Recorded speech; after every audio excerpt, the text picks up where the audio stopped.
यह Bihar university paper 2 का question, यह बिहार यूनिवर्सिटी बीकॉम पार्ट 1 2019 से 22 तक का पेपर ऑनर्स पेपर 2 का मॉडल सेट 2 है, जिसका पार्ट 1 है। हालांकि इसके बाद भी देखिएगा तो जो है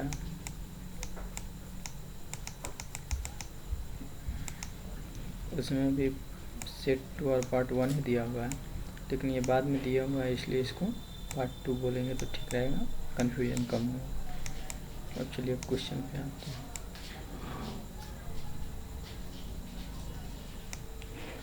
फर्स्ट क्वेश्चन है, निम्नलिखित में से कौन सी क्षय संपत्ति वो होता है जो ख़त्म हो जाता है तो फिर दोबारा हम उसको रिसाइकल नहीं कर सकते, तो इसलिए इसका आंसर कोयले की खान हुआ, क्योंकि कोयला एक बार जल गया है तो फिर हम उससे कुछ यूज नहीं कर सकते, उसको फिर से कोयला नहीं बना सकते। गुडविल इंटेंजिबल एसेट्स हो जाता है, उपकरण जो है सो इसमें डिप्रिसिएशन होता है, इसमें वेस्टिंग नहीं होता है, डिप्रिसिएशन होता है। कैश तो खर्च स्पेंड होता है, इसलिए इसका आंसर कोयले की खान हो जाएगा। कोटेड प्राइस रिलेटेड है, कोटेड प्राइस शेयर्स होता है। आप न्यूज में भी कभी कभी सुनिए होइएगा कि शेयर प्राइस इतना पर कोटेड हुआ है।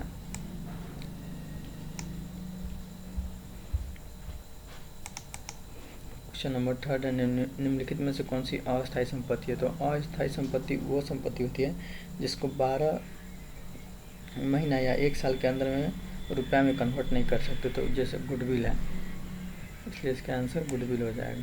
ऐसा क्वेश्चन एक बार और है आया था सेट 2 में, जो इससे पहले वीडियो डाल दिए गए। एक अंकेक्षक मूल्यांकन नहीं है, कोर्ट में फैसला आया था, इसलिए यह मूल्यांकन नहीं है। निम्नलिखित में से कौन अभौतिक संपत्ति है? फिक्टिशियस इंटेंजिबल एसेट्स, जिसको हम छू नहीं सकते हैं, तो इसलिए इसका आंसर हो जाएगा पेटेंट।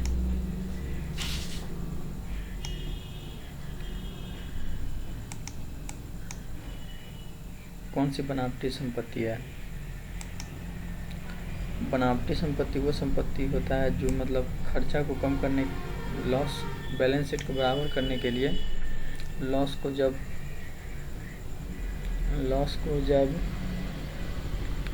बैलेंस शीट के एसेट साइड में दिखाते हैं तो उसको बनावटी संपत्ति कहते हैं। इसमें फिर लंबी एक्सपेंसिव हो जाएगा।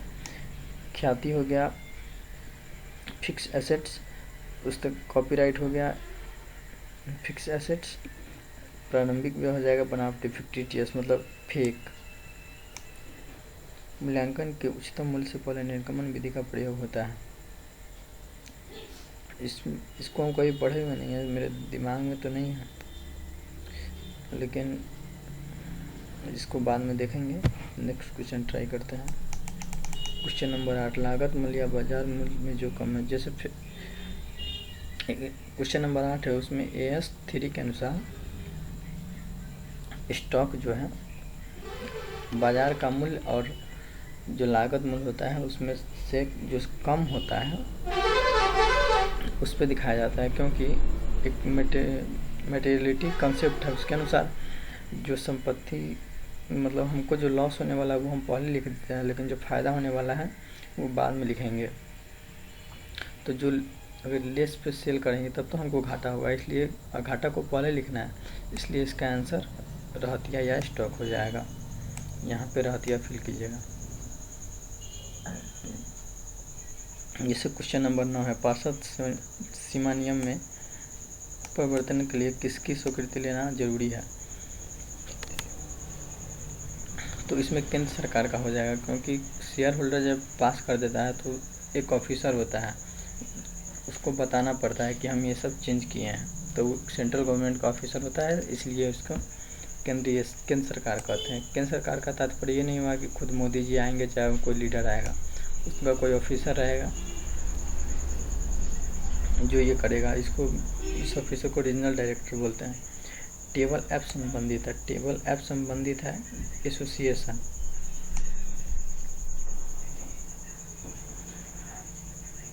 देखिए ये एसोसिएशन होगा आर्टिकल टेबल एफ जो है ना वो आर्टिकल से संबंधित है, ये आर्टिकल से संबंधित है, टेबल एफ आर्टिकल से संबंधित है। देखिए यहाँ पे गलती दिया हुआ है, स्पेलिंग आर्टिकल ऑफ एसोसिएशन होगा, देखिए पूरा गलती दिया हुआ है, ना आर्टिकल लिखा है, ना ऑफ लिखा है, ना एसोसिएशन लिखा है। जैसे है ना मेमोरेंडम ऑफ एसोसिएशन, वैसे ही आर्टिकल ऑफ एसोसिएशन होता है। तो ये क्वेश्चन आने का काफ़ी चांस है, क्योंकि 2-3 बार देखे हैं हम। टेबल एफ जो है वो ए से होगा, टेबल एफ में आर्टिकल ऑफ एसोसिएशन कंपनी की धारा 2-3-5 के अनुसार संबंधित है। पार्षद अंतर नियम, देखिए इस कंपनी की धारा 2-5 संबंधित है।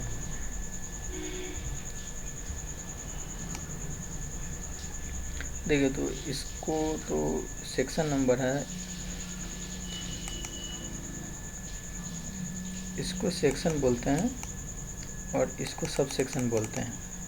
तो जो डिफिनीशन है वो सेक्शन नंबर 2 में ही है सबका। तो इसको याद करने का एक ट्रिक है, जैसे 5 है ना तो अल्फ़ाबेटिकल डिफिनीशन दिया गया है, तो 5 है तो काफ़ी करीब में है, तो इससे जो होगा ना वो ए से ही आएगा। देखिए ए से आएगा, इसमें देखिए सबसे पहले ए है तो ए आएगा। यहीं पर 76 रहता तो ए वाला नहीं होता, मान के चलते ABCD नहीं होता, फिर लास्ट में कोई MNOZ होता, वो होता। इसको हम दूसरा क्वेश्चन आएगा तो उसमें भी बताएंगे तो समझ जाइएगा। ये 5 है ना, 5 में इतना पहले आएगा, समझिएगा या तो इसका ए होगा नहीं तो बी होगा, जो ABC से शुरू होगा वही होगा। देखिए आर्टिकल ए से शुरू हुआ इसलिए इसका आंसर ए है। हालांकि सेक्शन नंबर याद करना पड़ता है, लेकिन ये अपना ट्रिक है याद करने का। जैसे कंपनी की धारा 56 है तो ये ABCD तो होगा नहीं, होगा तो बाद का ही होगा।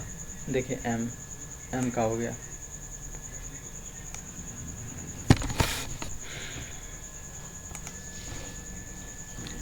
लेकिन इसके बगल में 2 और 56 होना चाहिए, केवल 56 है तभी ट्रिक अप्लाई नहीं होगा।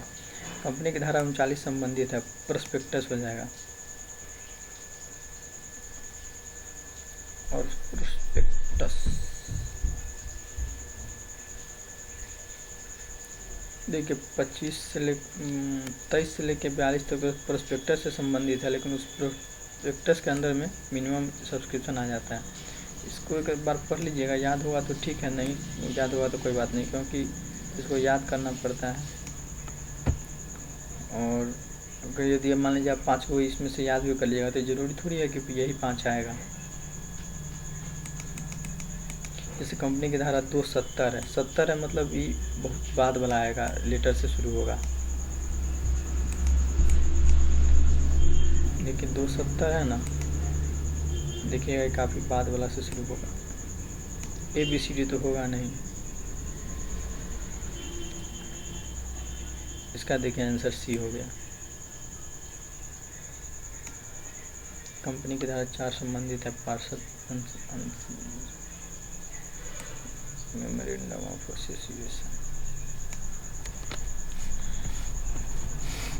देखिए जब सेक्शन नंबर इसमें हमें कुछ समझाने वाला है नहीं, सबको याद कर लीजिएगा वही ठीक रहेगा। लेकिन ई प्रोस्पेक्टस से हम देखें बार बार क्वेश्चन आया है, याद रखिएगा 23 से लेकर 42 तक के बीच में सेक्शन नंबर यदि आएगा ना उसमें प्रोस्पेक्टस ही लगाइएगा।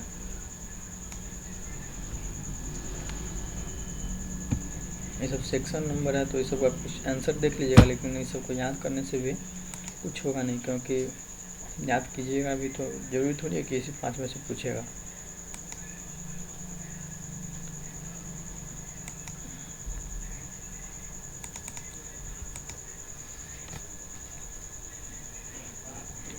देखिए अंकेक्षण समिति ये ऑडिट कमेटी होता है, तो इस ऑडिट कमेटी का क्या काम होता है कि ऑडिटर और कंपनी के बीच में ये तालमेल बनाए रखता है और एकदम निष्पक्ष होता है। मतलब ऑडिटर कुछ गलती करेगा तो उसको भी देखेगा, कंपनी कुछ बदमाशी कर रहा है तो उसको भी देखेगा, इसलिए इसका आंसर C हो जाएगा। और इस बात का ध्यान रखिएगा कि अगर आपको क्वेश्चन का आंसर नहीं आ रहा है, उसमें एक ऑप्शन A और B दोनों है, तो उसमें मोस्ट प्रोबेबली चांस होता है कि मतलब A B दोनों हो जाए। और कोई क्वेश्चन में 3 ऑप्शन दिया हुआ है, 4th ऑप्शन में है कि इनमें से सभी, तो वही लाइएगा। और उपयुक्त में से कोई नहीं, अगर ये क्वेश्चन नहीं आ रहा हो तो किसी हालत में नहीं लगाइएगा, क्योंकि शायद ही कोई क्वेश्चन ऐसा होता है जिसका आंसर होता है उपयुक्त में से कोई नहीं। अंकेक्षण प्रारंभ होता है, जहाँ से अकाउंटिंग ख़त्म हो जाता है वहाँ से अंकेक्षण प्रारंभ होता है, क्योंकि जब अकाउंटिंग ख़त्म हो जाएगा तभी तो उसको चेक करने जाएगा कि अकाउंटिंग सही हुआ है कि नहीं। इसलिए जहाँ अकाउंटिंग इंड्स होता है लेखांकन स्टार्ट होता है। सार्वजनिक कंपनी के लिए, कोई भी कंपनी सार्वजनिक हो, प्राइवेट हो, ओपीसी हो, कंपनी लग गया ना, समझिए कि उसका अनिवार्य है।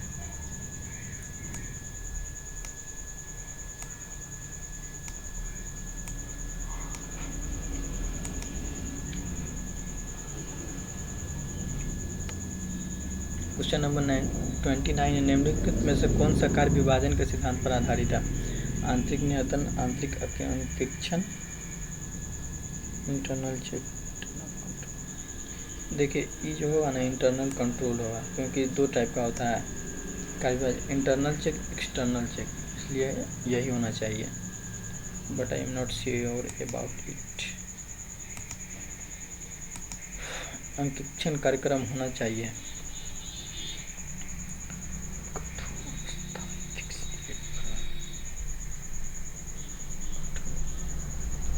अंकेक्षण का कार्यक्रम कठोर होना चाहिए, क्योंकि जितना ज़्यादा टाइट ऑडिटिंग होगा उतना अच्छा रिजल्ट आएगा, इसलिए इसका आंसर कठोर होगा।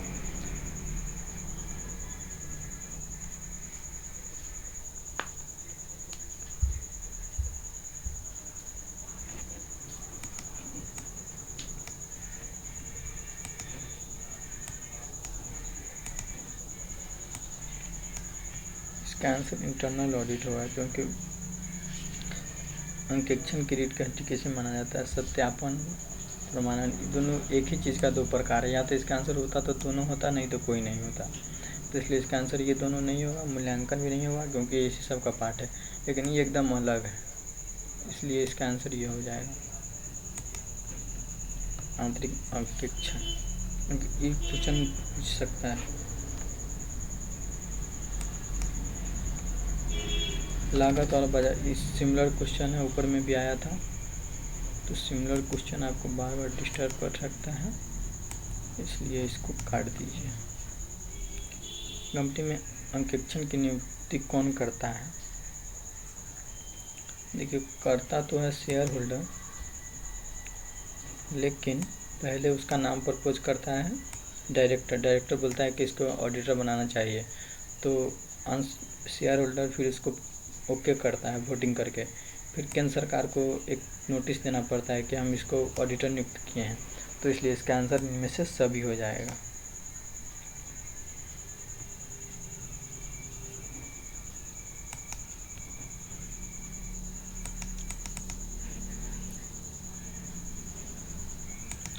ये क्वेश्चन रॉन्ग है, ये क्वेश्चन भी रॉन्ग है, ये क्वेश्चन भी रॉन्ग है, मतलब ये दो क्वेश्चन रॉन्ग है, क्योंकि कंपनी में जो टोटल सेक्शन है वो 222 के आसपास है, इसमें सेक्शन दिया 225, 227, 227, यह ठीक नहीं है।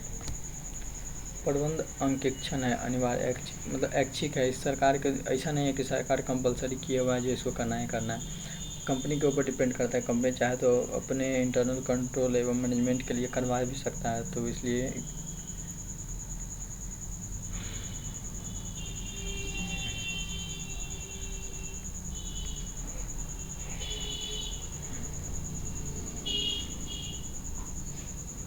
इसका आंसर 1956 होगा। 47 में देश आज़ाद हुआ, 49 में संविधान लागू हुआ, 50 में संविधान लागू हुआ, तो उससे पहले कैसे बन जाएगा? 56 में बना हुआ है।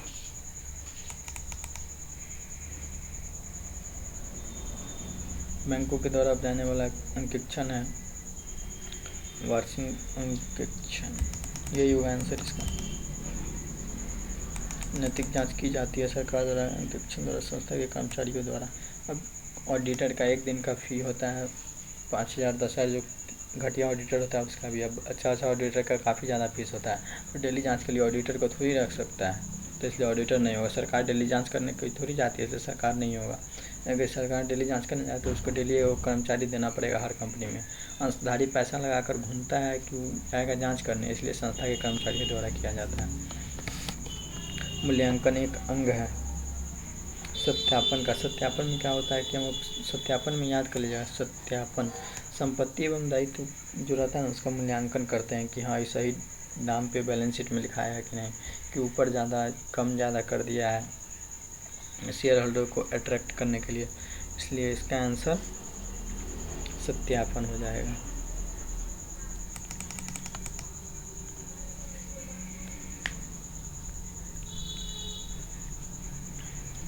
फर्स्ट ऑडिटर जो होता है उसका अपॉइंटमेंट सरकार के द्वारा किया जाता है। 41 क्वेश्चन देखिए, 42 क्वेश्चन भी रॉन्ग है। 42 क्वेश्चन, अरे क्वेश्चन भी रॉन्ग है। क्वेश्चन नंबर 43 है, निर्माणी संस्थाओं के लिए लागत अंकेक्षण करना अनिवार्य होता है। जो मैन्युफैक्चरिंग सेक्टर होता है उसके लिए कॉस्ट ऑडिटर कंपलसरी होता है। प्रबंधीय अंकेक्षण में मूल्यांकन किया जाता है, इसका आंसर सी होगा। इससे कहाँ से दे दिया हुआ, समझ नहीं आ रहा। अंकेक्षण का प्रमुख उद्देश्य है अशुद्धियों का पता लगाना, राय प्रदर्शन करना। देखिए ऑडिटर का जो मेन उद्देश्य है वो सब कुछ चेक करके ये पता करना है, जो अपना राय प्रकट करना है कि सही है कि गलत है। उसका अशुद्धि का पता चल सकता है, छल कपट को रोकना चल सकता है, लेकिन उसका मेन उद्देश्य रहता है एक्सप्रेशन ऑफ ओपिनियन। लेकिन आप लोग यहाँ पे टिक लगाइएगा ऑल ऑफ दिस पे, क्योंकि तीनों आ जाएगा। जब देखिए राय प्रदर्शन करने के लिए उसको अशुद्धियों का भी पता लगाना पड़ेगा, छल कपट को भी रोकना पड़ेगा, इसलिए इसका आंसर ऑल ऑफ दिस लगाइएगा।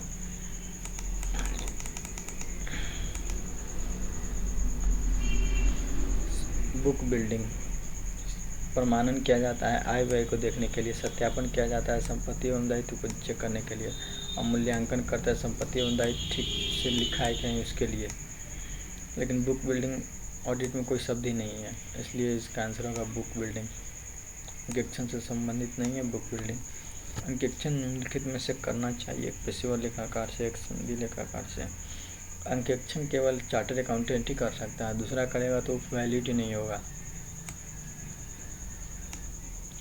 इसलिए इसका आंसर हो जाएगा चार्टर्ड अकाउंटेंट, जिसका हम लोग शॉर्टकट में सीए बोलते हैं।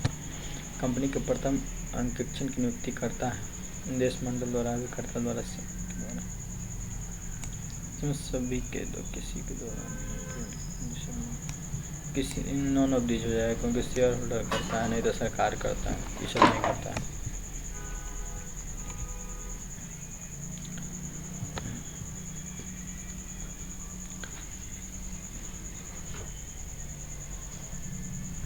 इसका आंसर ए होगा। अंकेक्षण कार्यक्रम ऑडिटर ने बनाएगा, ऑडिट प्रोग्राम ऑडिटर बनाता है कि उसको कैसे ऑडिट करना है। सामने वाला बंदा को अगर यदि बता देगा कि कैसे ऑडिट करना है तो अपना गलत चीज़ छुपा लेगा ना, इसलिए इसका अंकेक्षण करता है ऑडिटर के द्वारा।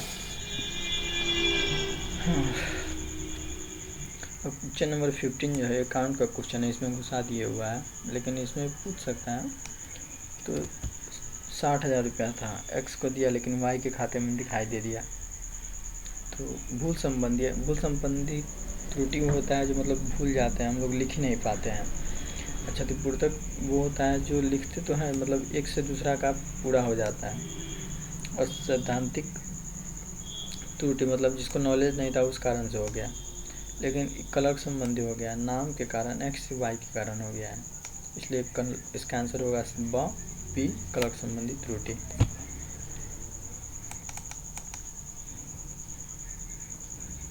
निम्नलिखित में से कौन सा अंकेक्षण वित्तीय अंकेक्षण से संबंधित नहीं है, तो इसका आंसर होगा सामाजिक।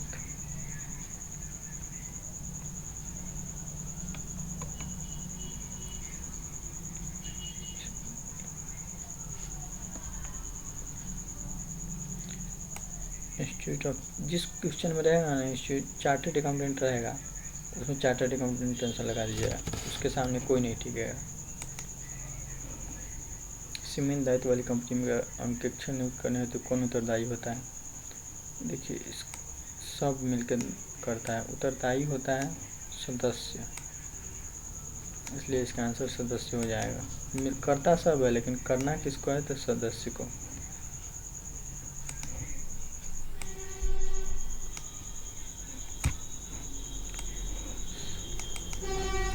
चलिए इस क्वेश्चन को छोड़िए, आगे बढ़िए।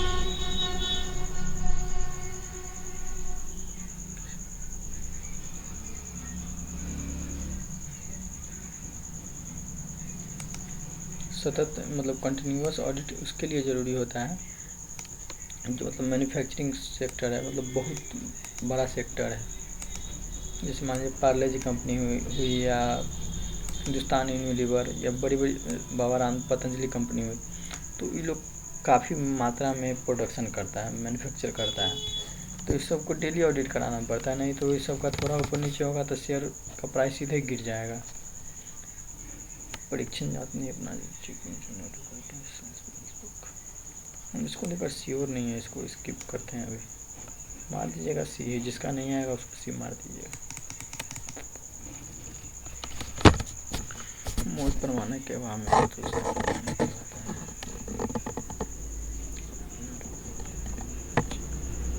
जनरल वाउचर कहा जाता है, याद कर लीजिए।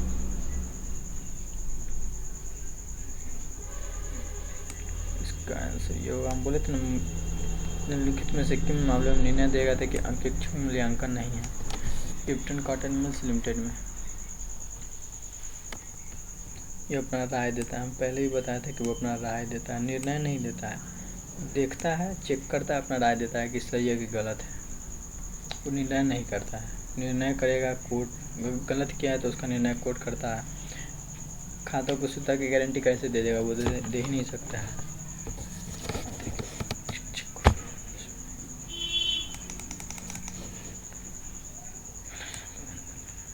इंटरनल ऑडिटर होता है ना, संस्था का कर्मचारी होता है, तो उसको कोई भी हटा सकता है, इसलिए प्रबंधन उसको इजीली हटा सकता है। लेकिन जो सीधे ऑडिटर होता है उसको आसानी से नहीं हटाया जा सकता। उसको हटाने के लिए शेयर होल्डर से परमिशन लेना पड़ेगा, फिर केंद्र सरकार को नोटिस देना पड़ेगा, फिर निर्मला सीतारमण जो फाइनेंस मिनिस्टर है उसको देना पड़ेगा। छोड़िए वो सब बात को, हटाइए, आगे बढ़िए।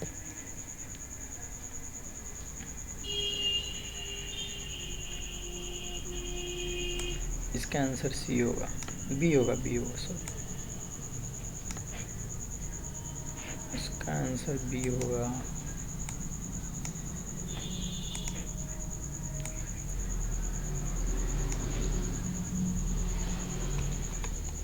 लागत कंपनी सेक्रेटरी वो है या कंपनी के अधिकारी? अंकेक्षण विज्ञान है, कला, जिसमें ये भी दोनों रहेगा उसमें बी मार दीजिएगा, सी मार दीजिएगा, ये भी दोनों रहेगा उसमें। आंतरिक अंकेक्षण किया जाता है प्रबंधकों द्वारा। प्रबंधक दिन प्रतिदिन के कार्यों को चेक करने के लिए अपना इंटरनल ऑडिट करवाता है। अब इंटरनल ऑडिट इसलिए भी कराता है कि पहले से अगर इंटरनल ऑडिट करा के रखे हुआ है तो बाहर से जो ऑडिटर आएगा उसमें वो कोई गलती नहीं पकड़ पाएगा। जो गलती है या तो उसको ठीक कर लेगा, नहीं तो उसको इस तरह से झोल जमाल कर देगा कि सामने वाला को पकड़ ही न पाए।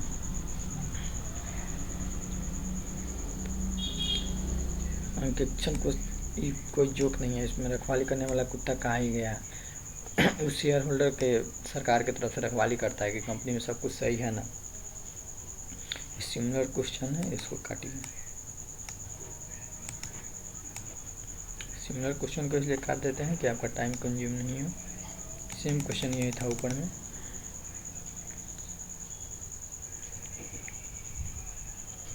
गहन जांच के अंतर्गत सब कुछ चेक किया जाता है। जब गहन होगा मतलब एक एक चेक करेंगे, और नॉर्मल में होता है कि कोई स्पेशल बुक चेक कर लेते हैं, उससे पता चलता है। अगर उसमें गड़बड़ी पता चलता है तो फिर सारे चेक करते हैं। इस सिमिलर क्वेश्चन दे दिया हुआ है। फिर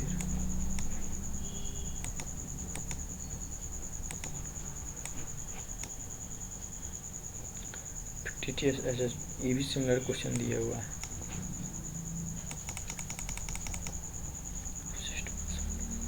ये भी सिमिलर क्वेश्चन दिए हुआ है। सेकेंड पार्ट में हम सॉल्व करवाए हुए हैं। पेशेवर अंकेक्षण